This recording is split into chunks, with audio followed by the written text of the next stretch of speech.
Hello বন্ধুরা, কেমন আছো তোমরা সবাই? আশা করছি তোমরা ভালো আছো। চলে আসলাম আরও একটা ভিডিও নিয়ে। ঘুম থেকে উঠেই সকাল সকাল বাসে করে আমরা সবাই মিলে চলে গিয়েছিলাম পিকনিকে। সেটা হয়তো তোমরা দেখেই বুঝতে পারছো। পিকনিকটা হয়েছিল জানুয়ারির 19 তারিখ, ডেটটা মনে নেই কিন্তু দিনটা ছিল রোববার।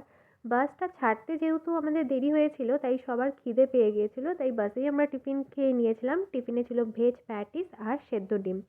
বসে থাকতে থাকতে ভীষণ বোর লাগছিল, তাই ভাবলাম সবাই মিলে একটু নাচানাচি করি। এদিকে আমি, প্রীতম, বৌদি, আমার কাজিন ব্রাদার, কাজিন সিস্টার সবাই মিলে নাচ করতে করতে পৌঁছে গিয়েছিলাম স্পটে। স্পটে গিয়ে তো আমাদের মাথায় হাত, কারণ এত রোদ, কোনো গাছপালা নেই। আর মানে নিতে পারছিলাম না আমরা জাস্ট রোদটা। তারপর থাকতে থাকতে একটু অ্যাডজাস্ট হয়ে যায়। তো তোমাদের বলি যে এই স্পটটা ছিল মহুয়া। তোমরা অনেকেই হয়তো গেছো মহুয়াতে। কে কে গেছো অবশ্যই কমেন্ট করে জানাবে, কারণ এবছর কিন্তু অনেকেই মহুয়াতে পিকনিক করতে অনেকেই গেছে।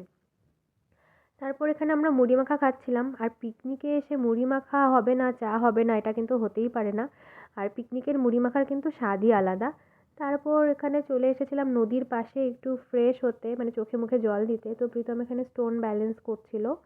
তারপর উপরে চলে গিয়েছিলাম। উপরে দেখো আই লাভ মহুয়া লেখা ছিল। আমি ভাইকে বললাম, মানে আমার কাজিন ব্রাদারকে বললাম একটা ফটো তুলে দে, ও দেখি ভিডিও করে দিয়েছে।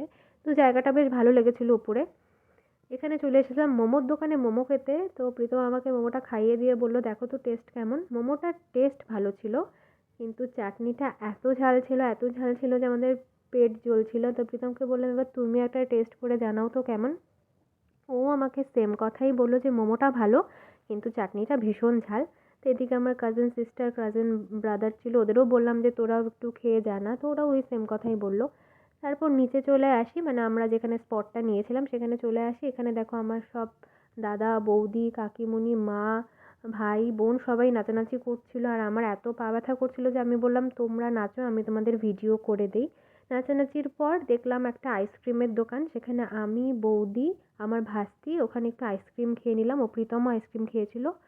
আইসক্রিম খাওয়ার পর আমাদের রান্না কমপ্লিট হয়ে যায়। তো আমরা খেতে বসে পড়ি। মেনুতে ছিল ভাত, ডাল, পাঁপড় ভাজা, মাছের ঝোল, চিকেন, চাটনি, মিষ্টি। তো সব কিছু আর শেয়ার করলাম না। আর আমাদের চোখ মুখ দেখে বুঝতেই পারছো যে রোদ্রে আমরা জাস্ট পুড়ে গেছি।